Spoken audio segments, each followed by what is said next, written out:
Welcome to the latest episode of our podcast series for financial advisors. Today's episode is the most valuable advice for advisors and business owners, the 2022 edition. It's our annual digest of the year's most groundbreaking commentary. I'm Mindy Diamond, and this is Mindy Diamond on Independence.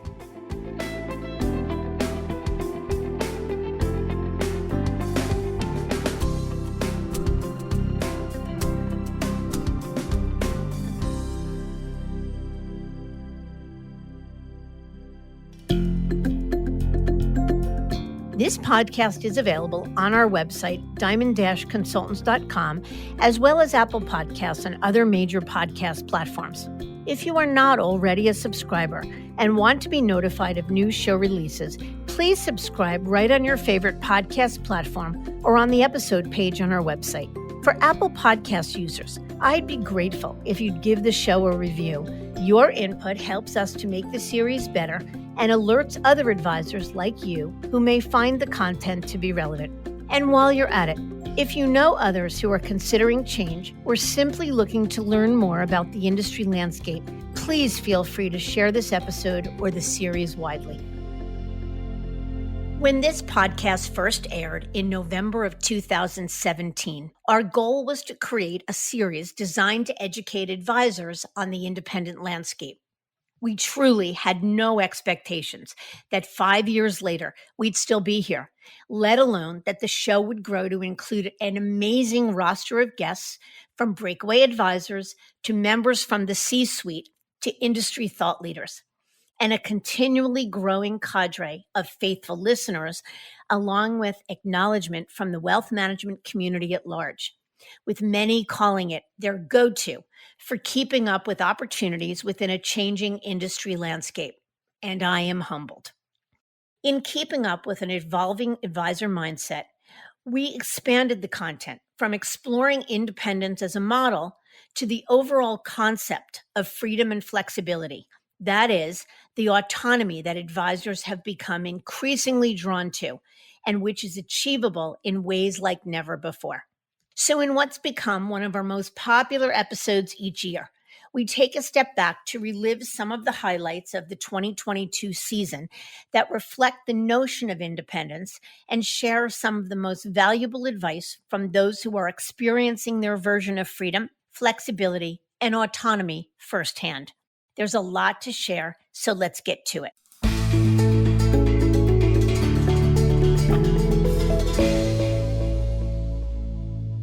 In the final episode of our 2022 season, my co-host and partner Lewis Diamond and I discussed the driving themes of the year and how they were already coloring our expectations for the months to follow. Be sure to visit this episode's page for a link to listen to that episode. In that, we talked how the concept of more was at the forefront of change in the industry. That is, clients wanting more from their advisors, advisors wanting more from their firms, and the firms too wanting more from their advisors. Yet it's the synergy that exists between ever-expanding client needs and advisors' desire to serve them that truly creates change. It was our first guest of the 22 season, industry legend Ron Carson from the Carson Group, who led us into the new year with sage advice on the importance of serving client needs. What I have learned is that if you really start with what's in the clients, I know we all say it, but if you really think, and I just came out of a 2-hour meeting with my board, it's like if a lot of questions, a lot of opportunities for next year for us, is this in the client's best interest? And if you really always ask that question first and you start with that, you can build anything you want, because people are starving for an advocate. They're starving to trust people. And when I say trust, I don't mean trust that, hey, you're going to steal your money, but they're starving for trust in that, are you doing the things behind the scenes proactively? Like our physicians, we hope that they're going to school and they're learning and they're calling us in proactively to do the physicals and to be out ahead of our health. And that's really what the market wants today more than ever, is a true advocate and someone who are thinking about the things they're not thinking about, getting out ahead of the things they're not thinking about, and being nimble enough to take action when true opportunity presents itself, whether it's a planning, market related, tax, legal, having a team that can actually take that and take action on behalf of the client. It was that very concept of best serving clients that Merrill Breakaway and founding partner and chief executive officer of Amplius Wealth Advisors, Matt Liebman, discussed with me. That is, leaving the big brand to gain more for clients. What was the turning point in your thinking that got you to say, we're ready to give up being an employee and be independent? I think it came back to that who's the boss moment again, where it was sort of like every firm we met with, we kept hearing about how they're better, they're different, they can do things a little bit better than Merrill, a little different than Merrill. But it really came down to us. There was no real differentiation. Everything seemed, frankly, quite similar. And ultimately, to us, it was like, wait a second, if we're going to move, if we're going to actually go through this, which we still hadn't decided to do yet, it was not like a known thing that we were definitely going to move. If we're going to do this, let's look into owning it. Let's look into really designing this because we don't want to have to move again. We don't want to, this sounds like for lack of another term, a royal pain. If we're going to be disruptive, let's really see if we want to own this and go all the way. And it almost became less about can we take incremental steps to casually improve our situation and more about can we really drastically change something here to make life better for ourselves and our clients. So what were you hoping would be better for clients? What were you telling them would be better? I mean, we can all wrap our head around do no harm, that you wouldn't move unless it could be the same. But what were you hoping or expecting could be better for clients? Choice, for one. We thought the more choice that enters into equation, the more likely that you'll get better outcomes. So what I mean by that is, let's take a couple examples.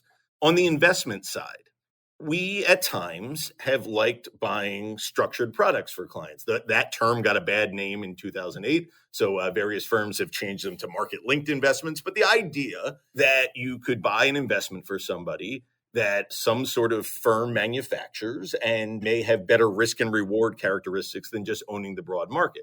However, when we were at Merrill, and no offense to the team there that I'm sure works very hard to put those together, we did very little of that business because we really only had the choice of what they were offering. Fast forward to our current environment, and we saw this beforehand in our, during our due diligence before we made the leap. But because of technology, because of disruption in the industry, now when we want to buy a product for a client like that, first of all, we don't work for the firm manufacturing it, so that sort of inherent conflict is removed. And secondly, we design the terms, customize them for the client based on our knowledge of the client. And then we put it out to bid for about 10 or 15 different companies to give us the best pricing available. That just led to so many more, just that's one narrow example on the investment side. And just to give you one more on the lending side, a lot of our clients take out securities-based loans, not margin for getting leverage on their investments, but more whether it's a real estate deal or someone that wants money to start a business, help a child with a home, whatever it is. And Merrill does a great job in that area. However, every time we want to do one of those loans, there was only one bank we could work with. That was Merrill and Bank of America. Here we have 4 or 5 different banks that we can have somewhat of a bidding process on behalf of our clients. So the more we saw these things, it was more with more choice. Can we create more competition and give our clients a better output and probably at a lower cost? It's this focus on client care that motivated change for John Klaas and his partner David Millington, who left UBS to form independent firm Puzzle Wealth. And as John put it, their driving force was the recognition that the clients are who they work for, not the firm, management team, or shareholders. The theme that runs through our team is we genuinely care about our clients. We know who we work for. We know whose money it is. And whether we're doing 8.2 million and having $1 billion to manage, that doesn't make us special. It's not our money, it's our clients' money. And all of us understand what our job is and who we work for.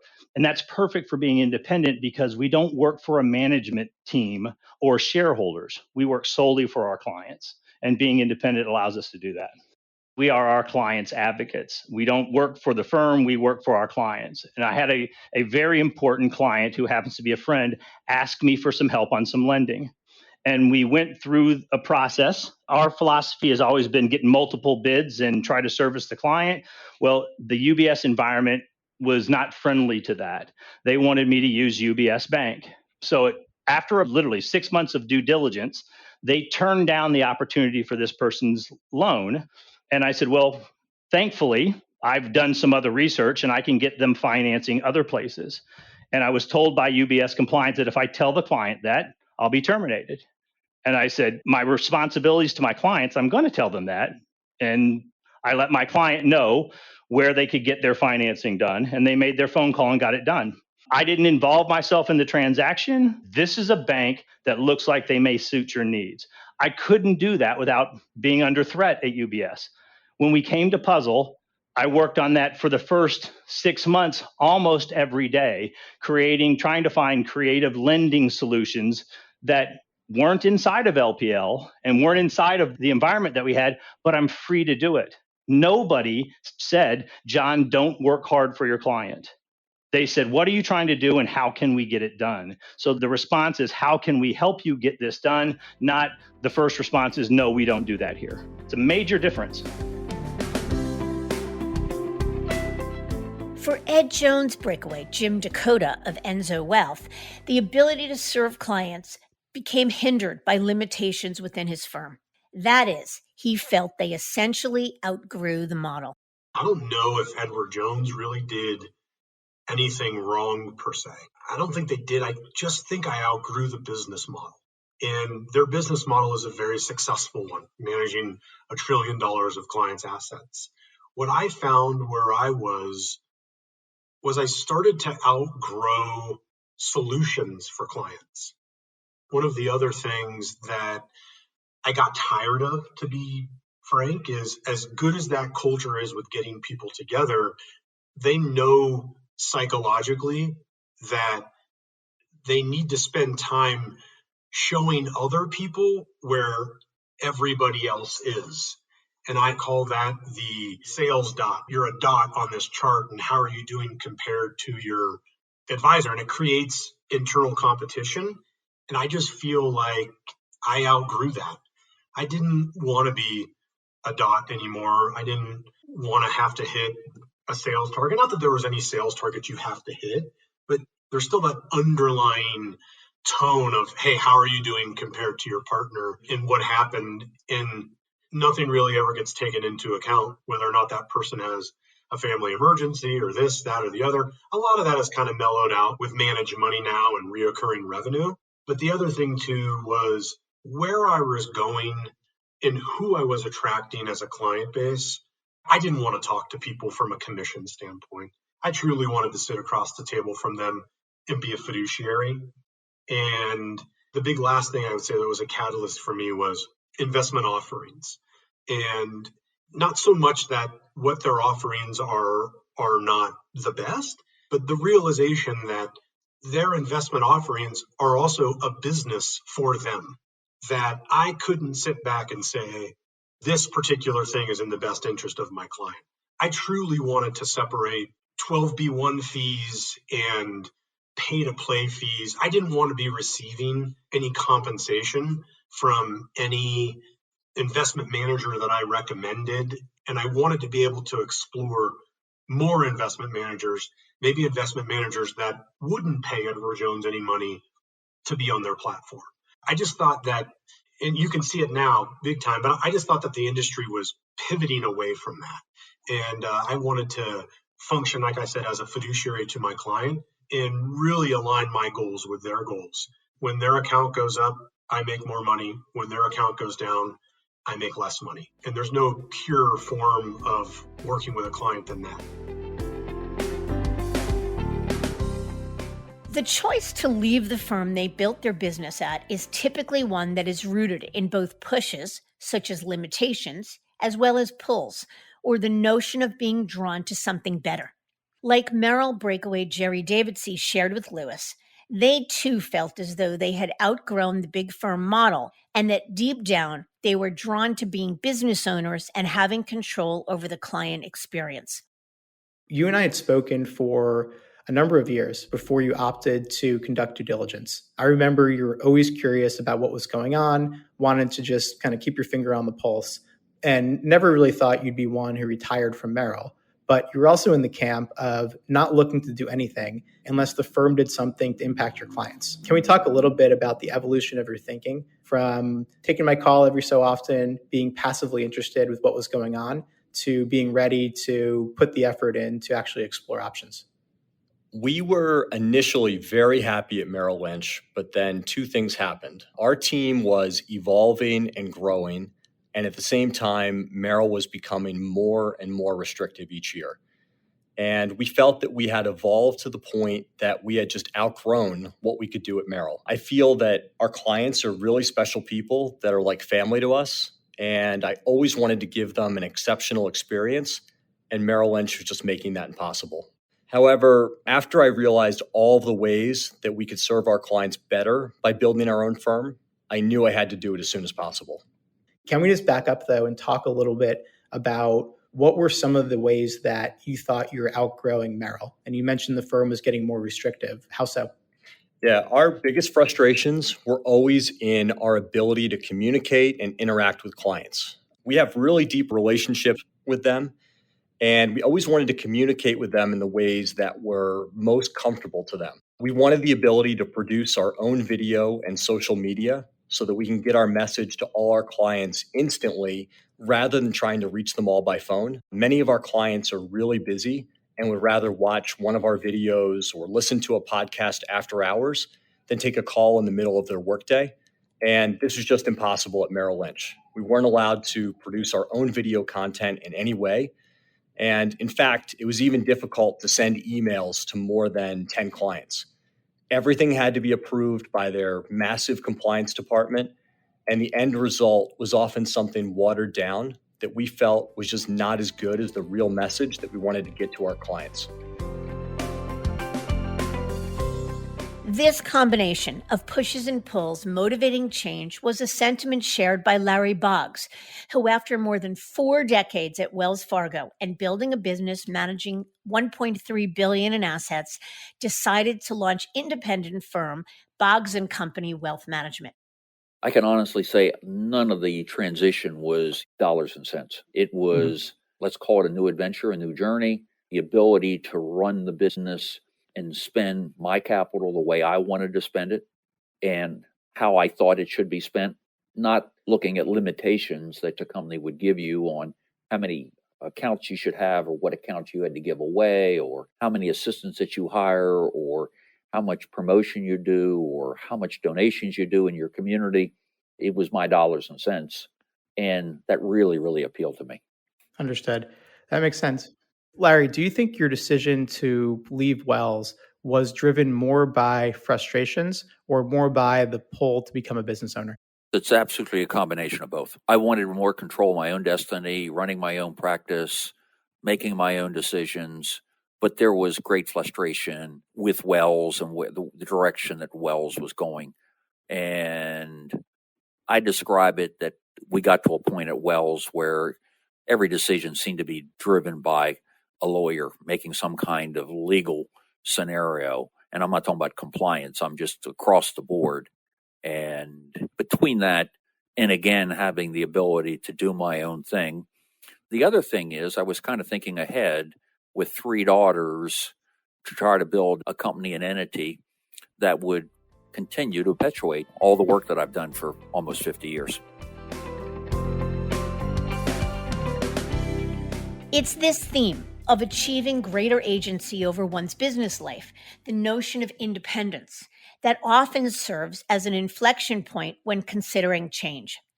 Private banker Sarah Burney, who along with Kevin McGuire left JP Morgan Private Bank for Crescent, shared that the lack of control and choice became an important factor in thinking about their future. Working at JP Morgan at the onset of my career, we were small. It was very boutique feeling. We covered a select number of clients, but over the course of that 14 years, there was certainly a lot of growth in the business, which a lot of good comes out of that, but also some challenges arose as JP Morgan's private bank business grew. So seemingly you had less control and less choice over how to work with families and clients. And that kind of started my curiosity about what it would be like to be a little bit more entrepreneurial, work at a smaller shop, and really have the opportunity to serve clients and meet clients where they are in their wealth creation journey. We wanted to go out and make sure whomever we decided to partner with, that we were bringing value to them and that they were bringing value to us and giving us a platform that we'd be able to really serve our clients in the way that we wanted to.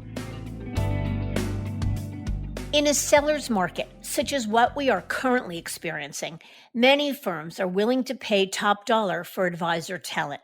Yet still, advisors are often willing to forgo the big check and instead bet it on themselves and their long-term goals. Catherine Forrester Schneewind, founder and CEO of High Note Wealth, shared why she left Northwestern Mutual to build an independent firm instead of choosing a lucrative recruiting deal from an independent broker-dealer. I am so fortunate that giving up the check or the big money, it didn't bother me. I know this is going to sound crazy and maybe even a little trite, but it's not. I'm not money motivated. I never have been. I am fact-based motivated, and I want to run an extremely long-term, profitable, win-win business for my clients and ourselves. But I saw through that. I felt that it would be better to pass that up, and I got over that pretty quickly. So I think that's one of the biggest takeaways I would share is just it's if you have a little bit of a longer term vision. And again, that's not right for everyone, but that's a good thing. Yeah. And then how about the economics of running your RIA now compared to what it was like financially at Northwestern Mutual? Yeah. So here is the biggest summary I could give your audience if anyone's kind of, looking. And you said the word when we started this call and this podcast, and it was kind of the word sales. And that's not a bad thing. It's not. But Northwestern Mutual is very focused on sales, and that is not a bad thing. That motivates people to get their clients to make good decisions because they hire great people. But at the end of the day, I wanted so much more than that. I wanted fact-based evidence on running a financial services business. I wanted to talk about profitability. I wanted to talk about margins. I wanted to talk about expense control. I wanted to talk about variance reporting. Anytime I wanted to hire someone, I didn't have any fact-based evidence to hire someone in my previous life. Now, I have a consulting team that flies in and says, here is exactly what people are paid geographically per each model based on education, experience, and so on and so forth. And I was just craving that. Merrill Breakaway's Chad Goodchild and Jacob Schlicht of Kickstand Wealth Advisors were at the same crossroads. Opt for a recruiting deal or go independent. Jake shared his thoughts on why they chose the latter. One thing we know is that it's a very strong seller's market right now. And that means advisors are in the driver's seat, and the deals, the transition money being offered to top advisors has never been better. So how did you guys reconcile turning down a big upfront recruiting bonus, especially because it was your first move and never had a chance to really monetize the business, and to walk away from unvested deferred comp? For us, and this came through very early when we were working with Lewis, he had us fill out a questionnaire and rank things like what was most important to us. And money was very low. And I don't say that to be all holy or anything like that. But for us, we're a young team. Chad's 46, I'm 40, Devin's 25, Corey's 32 on the team, right? We have a long runway. And for us, we didn't want to muddle a decision that was going to affect us, our families, our clients, our entire team, our future, everything on a dollar value. So for us, the money wasn't that important, honestly. And as most of your listeners can relate, depending on how big of a producer you are, we walked away from $1.5 million of deferred comp and then obviously the upfront check that we would have gotten. But for us, we didn't want to take a half a step to independence. We didn't want to go from one wirehouse to another. That's why I say we were pretty certain we wanted to be independent. And it probably goes without saying that the margins are considerably better in the RIA world than they are in the wirehouse. I don't say that for our own pocket, but I say that because then you can really invest in the business, hire more staff, hire better staff. You can provide more services. We've talked about like tax planning or tax prep services for our clients that will be part of our our offering. There's just a lot you could do for that flexibility. So for us, the money, the upfront that we could have gotten wasn't that critical for us at all. Just knowing what we could create in the future. So, what you're talking about is really thinking or valuing the long term more than the short term. Your willingness to bet on yourself came from the notion of wanting to build something special, the belief that you could, taking a risk, the willingness to take a risk, and saying, the better take home economics and the ability to really build something better is worth more to us than any sort of upfront money we could get, even if it means walking away from $1.5 million in unvested deferred and the opportunity cost of a big deal. Without a doubt. Our 2022 season marked a seminal moment in which Wirehouse Advisors joined us to offer an alternative point of view. That is, gaining greater freedom and control isn't limited to those who launch independent businesses. And I emphasize that this was indeed an extraordinary moment because traditionally, Wirehouse Advisors are limited in their ability to share commentary with freedom and impunity. Yet it shows how even the big firms are giving greater latitude to offer advisors freedom.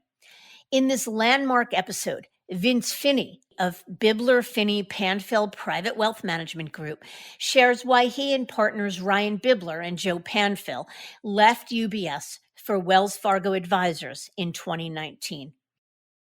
I'm wondering, there are advisors, old timers in the industry that long believed that staying with a firm cradle to grave, from training program through retire in place, was the best way to build a business. Yet today, we are watching more movement, particularly amongst top advisors, than we've ever seen before. So I'm curious, what are your thoughts, or what would you say to somebody that was considering a move? Your thoughts on the notion of spending the whole of one's career at one firm versus the notion, do you think that making a move has gotten you ahead? Yeah, as you think you hit on there, it is noble to stay at one firm for your entire career, but it's very rare, particularly these days, as you see almost every day, a large advisory team moving from one place to another or to independence. There's a lot of movement in the industry right now.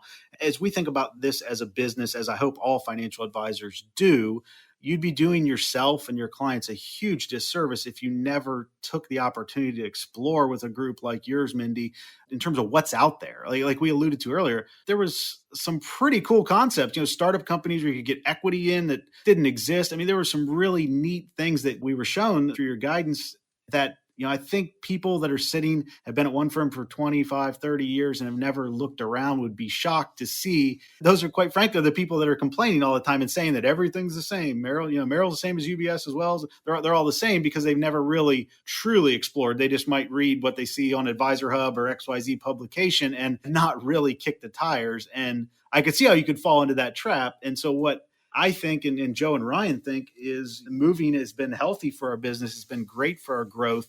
It really recharges you. Like Joe had mentioned earlier, we walk in now and it's, our own branch. It's brand new. It feels good. Clients and prospects walk in there like, wow, this is a really nice office. You can't put a price tag on that, or you can't say, well, I would have been better off had I stayed at one place my whole career. I may or may not have been, but I think it's hard to know what would have happened if you don't go out and explore. Understanding how the industry evolved with new models like supported independence becoming a popular choice for breakaway advisors means taking a step back in time. And we're lucky to have many industry leaders who are open to sharing an insider's perspective. Kimberly Sanders, Senior Vice President of Advisor Solutions for LPL Strategic Wealth Services, provided an in-depth explanation of the evolution of advisor mindset and the growth of the supported independent space, gleaned not only from her role at LPL, but also the knowledge and experience from her previous work with Schwab Advisor Services. So Schwab really founded RA custody in the 80s, but we didn't really see the RA model proliferate until, we would say, after the financial crisis of 2008, 2009.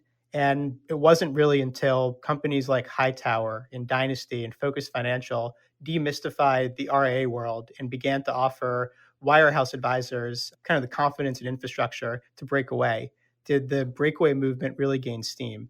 So I'd be curious to hear, what was it like being on the front lines of this breakaway movement? And of course, Schwab was and still is a leading custodian for prospective advisors looking to break away.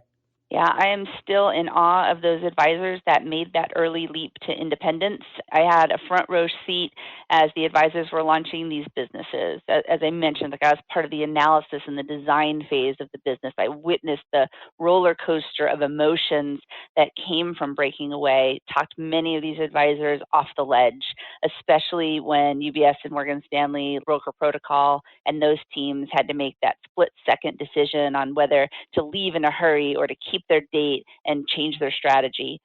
I love looking back to those launches, and I'm so proud to see how far those businesses have come. And I do believe that it was the help of the custodians and the consultants and the platform providers that gave them the confidence that they could do this. I think they all wanted to do this, and they were watching it and they were waiting. And I think every one of the companies that have come and they're this boutique industry that we have, that they're here to support those advisors, it's because of those companies that so many advisors are able to do this. How does someone working directly with a Schwab or a Fidelity or a Pershing and the groups that you used to be a part of, where do they leave off and where do these supported platforms pick up? It's interesting. So what I have seen over time is there's been a shift in the advisors, right? So in the early days, the advisors were fiercely independent. They were born to do this, right? They had a guy for everything. Their friend owned a building. Their cousin could run tech. Their sister-in-law could manage the marketing while the kids were in school. Like all they needed from me at that time was help validating the back of the envelope economics that they had run. They essentially just wanted to see if that 60% assumption they were using, if it was real.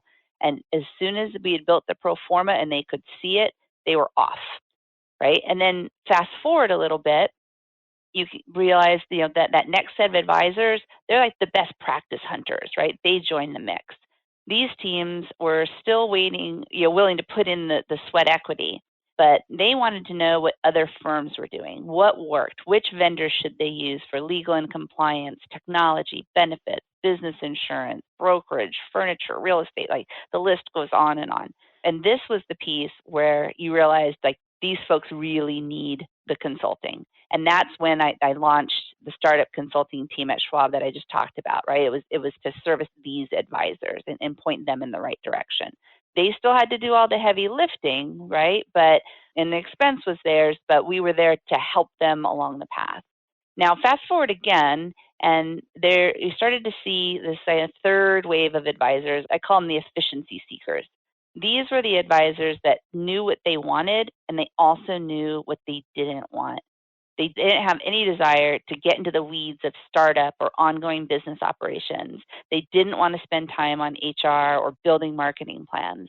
They wanted to spend time focusing on their clients, growing their business, and building a culture that they believed in, right? Like a lot of them were thinking back to kind of the old days at Merrill and how they loved that culture, but the new days, right, it was totally different. And they wanted to get back to kind of building something that they had confidence in and that they would be very proud of. So they wanted help running the day-to-day operations, and they wanted to monetize up front and on the back end. And this is where the traditional custodians were struggling. There's no way to solve for those needs and really step in and execute for this segment of advisors without adding the complexity of an overlay partner. So that's when you started to see the custodians start partnering with those other supported independent models. They were partnering with friendly BDs. And unfortunately, I think it adds complexity to that advisor's life, but it is what they needed at the time. So we built the model for independent-minded business owners and advisors that want to steer the ship, hold the reins, call the shots, however you want to say it. They want that control, but they also find the value in outsourcing the business support functions to a strong, trusted partner.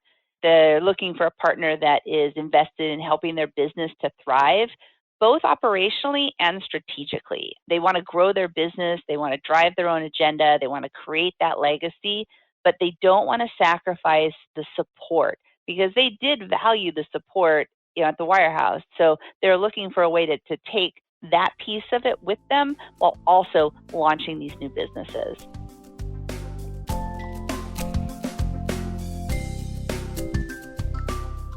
Jim Dixon, the founder and CEO of Sanctuary Wealth, a supported independent model, offered a similar perspective on building a model based on what advisors want, and that is to be the best they can be for their clients. Jim, a Merrill breakaway himself, left the wirehouse world behind as a shift in culture was beginning to whittle away at the once entrepreneurial spirit that existed. Jim turned down other offers to pursue what he describes as the best thing he's ever done. Yeah, I think at Sanctuary, we know that our advisors, they want to be their best for their clients. And so in order to do that, they needed to break free from the constraints that were holding them back. And a lot of them tell us, hey, life is too short. We feel stuck. We feel like we're wasting our time. And most importantly, we feel like we're running someone else's play. And I think we understand that. And we do a really good job of listening and understanding what their dream firm looks like. What are they trying to build? What do they want to do? How do they do it? And then we put a plan that allows them to get there, and not only to transition their assets, but to build out the firm and have the freedom and flexibility to do that. And so when you sit down with world-class teams like we're lucky enough to do on a frequent basis, and you tell them, look, on average, the teams that come to Sanctuary bring about 94% of their assets. They're growing incredibly fast organically. They're having fun. They're building a brand. Why don't you talk to them? You know, it sort of takes care of itself. But the real thing I think we're doing is we're allowing people to run their own plays and not running someone else's. And I think that's incredibly attractive to the best teams right now.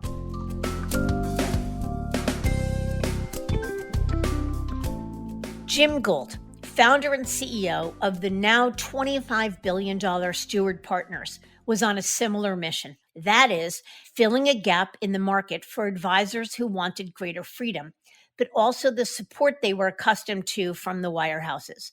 And it seems to be a formula that's resonating with breakaway advisors. What was that kind of gap for you as you looked across the new and booming breakaway marketplace and saw other firms that were out trying to compete in a similar way? Yeah, I think there was three things in particular, Louis. We focused on, I think culture was a huge gap, right? And especially coming out of the wirehouse model, people would generally say that, hey, I think my best days are behind me now. And that's not a great way to live or go to work every day. The second was true equity ownership and partnership. And really, you care about the company you represent when you're a shareholder. Right, it's a very different dynamic than you're an employee and your employee number 5179Y. And I think the third part we saw, which I still think exists today, is we talk about independence with infrastructure. So there are, many advisors that have I think a keen interest in independence, but say, I don't want to run an office and I don't want to be the landlord and I don't want to do payroll and I don't care why the printer's not working, right? I want someone else to do those things for me. So we've always started out with this concept of running a local concierge level services, boots on the ground, operations managers, risk officers, branch managers, coaches. So I think that gap, still exists today.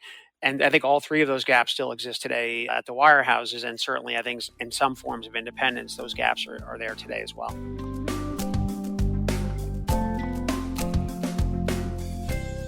It's interesting to note that the gaps in the industry are not only being fulfilled by independent models, but also by W-2 boutique firms like Rockefeller that are knocking it out of the park with advisors who are seeking a brand name, but in a multi-family office model designed for high net worth and ultra high net worth clients. Michael Outlaw, National Field Director of the Rockefeller Global Family Office, talked about the unique value of the firm and how it satisfied the needs of top advisors and their clients. So what do you think Greg Fleming was looking to solve for? I mean, from what I've read, the way Rockefeller holds itself out is as a modern multifamily office. And Greg went out and took this Rockefeller family office, which began in 1882, partnered with private equity firm Viking Global to build this modern multifamily office. But what was he looking to solve for? What specifically did he think was missing in the traditional ecosystem? Well, I don't want to speak for Greg, but what we often talk about, and it's driven by Greg, is creating something unique that operates at a much higher level and serves clients in a very unique way. We view the wealth of families not only as a blessing to that family, but also an opportunity for that family to creates significance and permanence within multiple generations. My viewpoint is that Greg thought there was a place in the world today, as firms had gotten larger and larger, to create a customized firm with the top professionals in the industry, and by bringing those folks together in a unique environment like Rockefeller, creating a scenario where we could deliver a solution for clients that was unique and elite for those clients. That upon doing that and delivering that, the belief is that the best advisors in the industry will see that value, will see the opportunity to exceed client expectations, and will want to be a part of it. And here, 3 years in, we're seeing that unfold. And the vision goes back to creating something that's special, that's unique, that stands out versus peers. And for all of us, that opportunity has been something to not only embrace, but to work passionately on. Succession has been a hot topic in the industry for some time, with reports stating that less than 30% of senior advisors have a plan in place. While that may be true in most of the industry, within the wirehouses, when a senior advisor has a next gen to succeed them, they also have the option to consider the path of least resistance, their firm's retire in place program. Yet next gens aren't standing idly by. In many of the interviews in this series, we found that it's the next gens who are leading the dialogue on what's the best path for the advisors, their businesses, and their clients. For example, Dan Katz was the next gen of a team at UBS that included his father, Ken Katz, and friend Michael Israel. They transitioned to Oppenheimer, where they built the business to $300 million in assets under management. Yet over time, as their business evolved, so did their thinking, leading them to launch RIA Revolve Wealth Partners with Dan at the helm.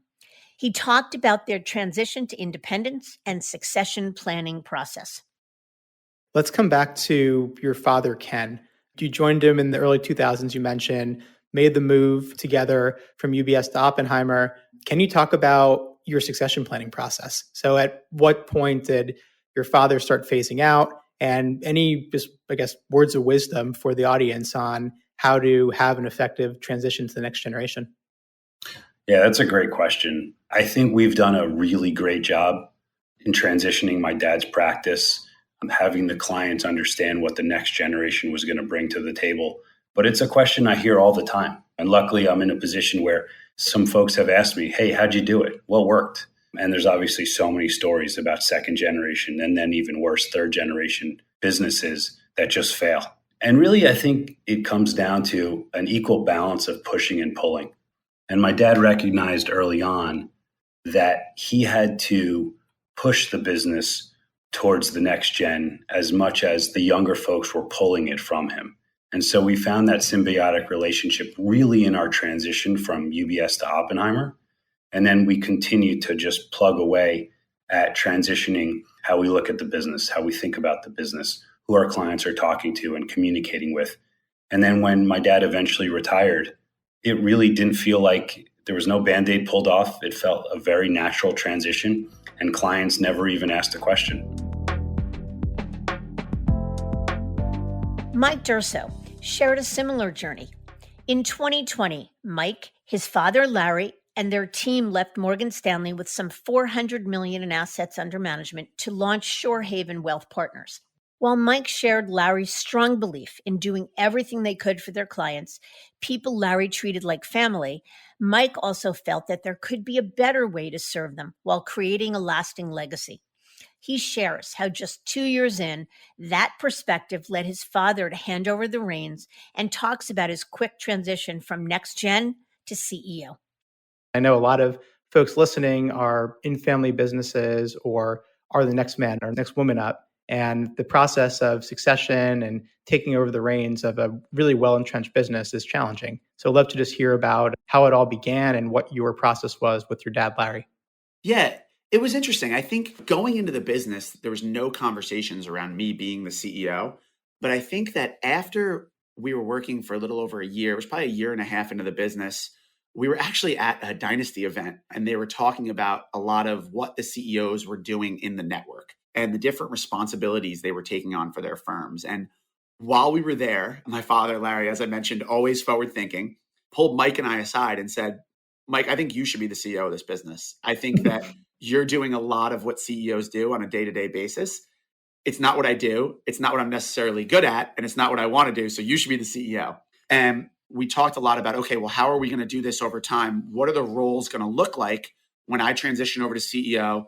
Larry's going to transition to chairman. What is the focus of each of those roles? And how is it going to benefit our clients, our prospects, and really everyone at the business? And so we wanted to be thoughtful about how we did it. And I think it's been great. Honestly, I feel like although a lot of my roles and responsibilities have remained the same for him, I think that we've really both dove into it head first and have really taken to the new roles really well. I feel like there's an empowerment for me to be the CEO of the business and really speak about the brand and build the brand.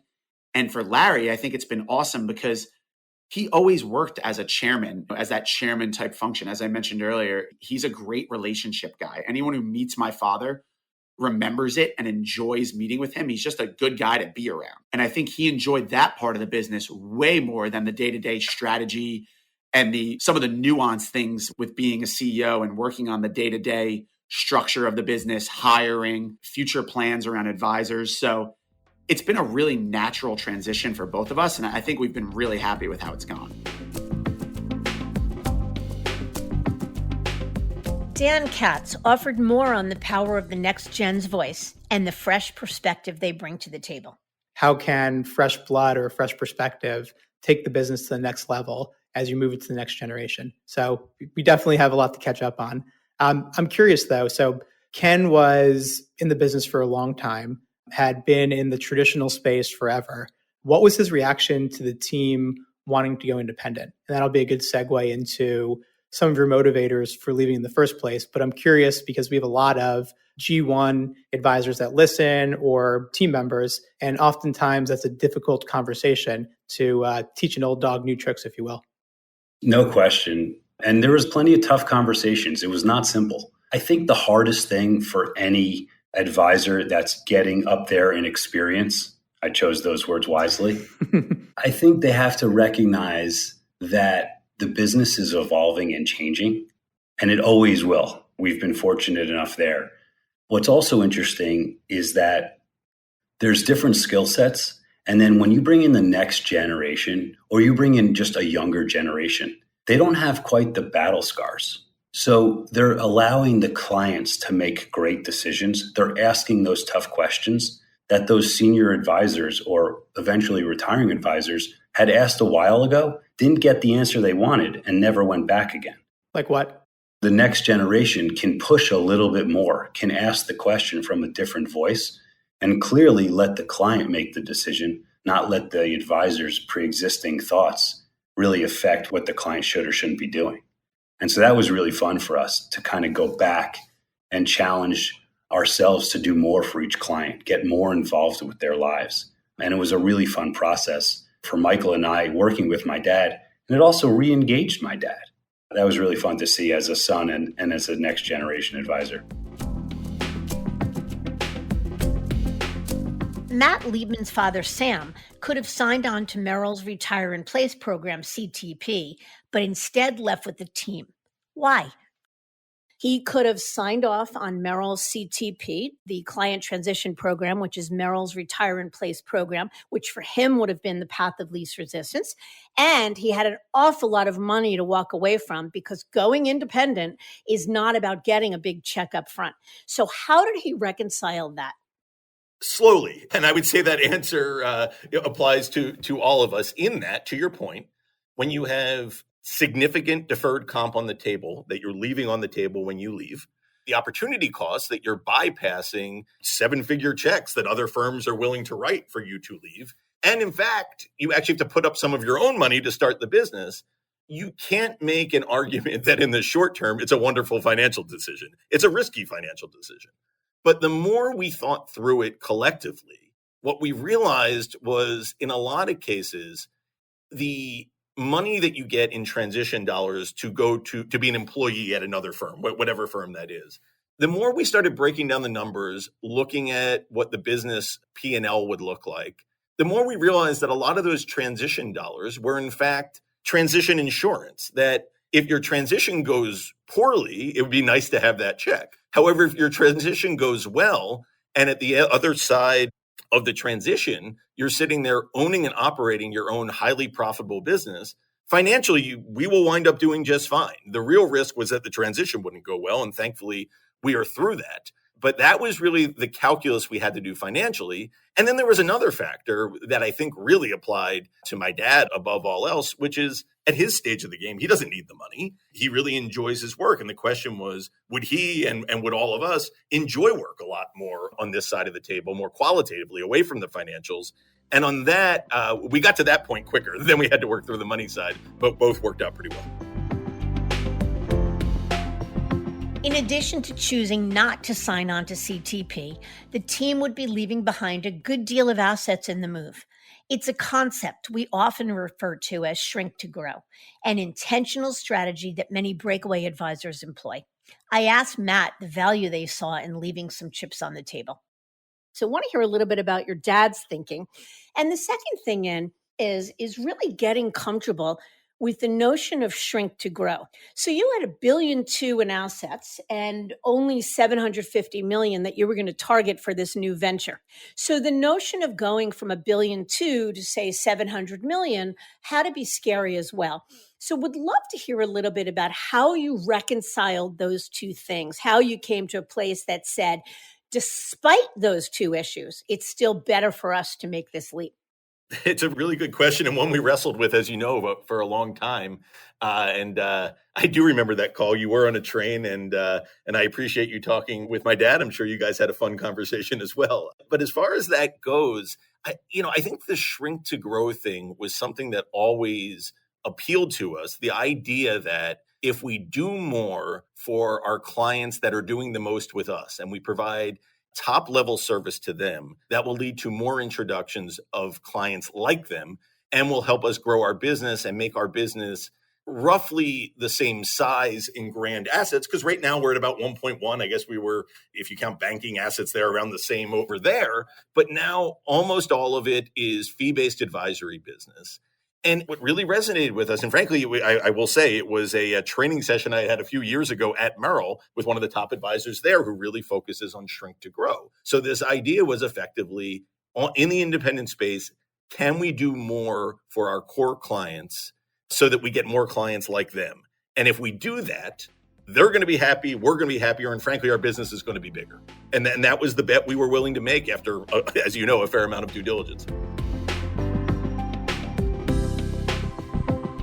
Kevin Myroff, who built hybrid RIA firm NCA Financial Planners, just some $1.7 billion in assets under management, and sold to the $10 billion RIA acquirer Sequoia Financial Group in 2021, shared the senior advisor perspective and incredibly sage advice on the succession planning process. Just a bit of parting advice for those thinking about starting on their own succession planning or embarking on a sale process. Yes, start thinking about it 5 years before you even think you want to do it. You really want to start thinking about that, thinking about your leadership team. What skills does your leadership team need to have if you're going to either do a consolidator or an internal sale? Because you have to make sure they get those before you get to the decision point of leaving. And so you got to start building those leaders. You got to start delegating the things that you do, and you have to start taking more of a hidden role and a mentor role in order to have a good integration, at least from my standpoint. And then you have to surround yourselves with good professionals. You want to find a consulting firm like Diamond Consultants. You want to find a good attorney that's done these type of things before, and seek out some friends in some other industries that know you well enough to help you make the right decision for yourself. If it wasn't for my friends, I may have made a decision that wouldn't have been the best.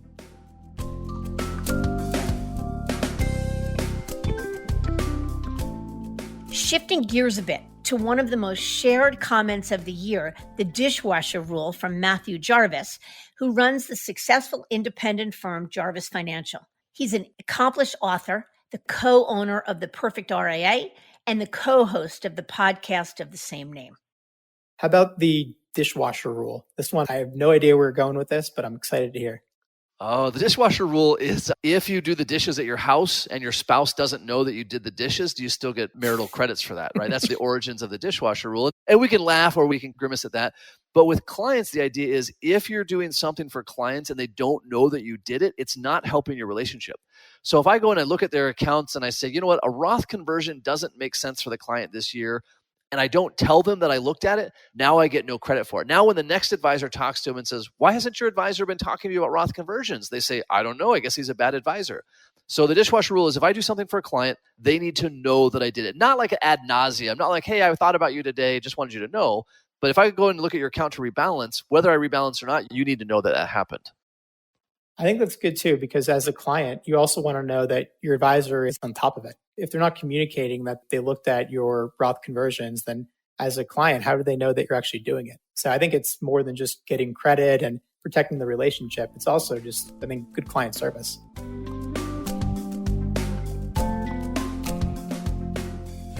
As we wind down this journey through a year of candid conversation, there were a few standout comments that we thought it was important to share again. First, Steward's Jim Gold with advice for those considering change. Any advice for those thinking about change? And whether they're considering moving to the independent channel or even just staying within the W-2 world. Yeah, the biggest thing you can do is do your homework. You're always going to have choices. If you're a successful advisor, you can do anything you want to. So don't fall in love with any firm, including ours. Talk to everyone you should talk to. I would certainly say talk to advisors who are at that firm. Because again, I always tell people, I know you look at me as management, so if I'm lucky, you believe every other word I'm saying. So talk to the advisors that are there, because that's not the sales pitch, right? Is, hey, what is it really like? In particular, talk to advisors that are there that joined from the same organization you're planning on leaving. Do your due diligence, look under every stone, look under every rock, make sure that there are no surprises. And that really is our goal in a due diligence process. And there are way more choices today for advisors who are breaking away than ever. And I think that's great. And listen, I truly want all of our independent brethren to succeed because there's so much opportunity out there. If you think about 30 trillion in assets in the US and maybe slightly less now with the recent market activity, but there's 7 or 8 trillion of that is held at the wirehouse firms. So there's plenty to go around. There's plenty of good options in the independent space. Do your homework and just find the right firm for you and your team. And there's plenty of good choices out there.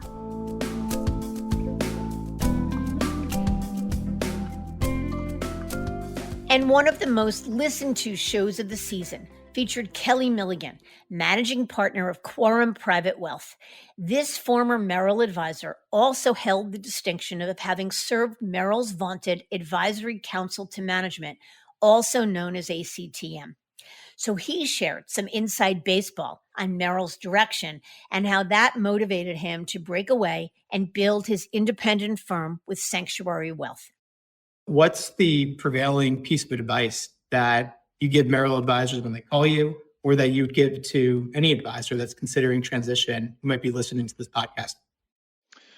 Well, I would say the main piece of advice I would give is be honest with yourself about what is your motivation to monetize part of your business. Are you looking for a check? And I'm not discounting that. I'm not judging that motivation. That's a legitimate motivation.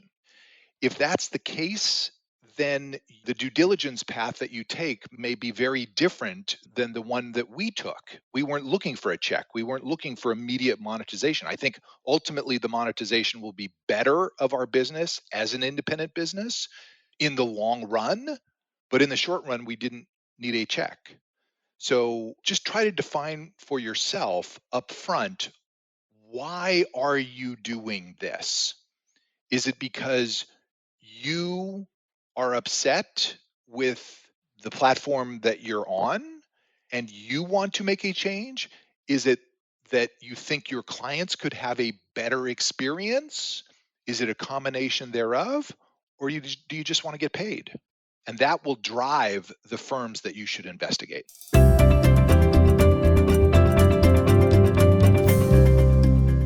was an incredible year with many more guests and actionable advice than we have time to feature. Be sure to visit this episode's webpage for links to each of those featured, as well as a link to the entire series. We are grateful for each guest who shared their time and expertise and look forward to many more extraordinary conversations and real headliners going forward. And even more so, grateful to you, our listeners, whose commitment to learn drives us to be our best with each and every episode.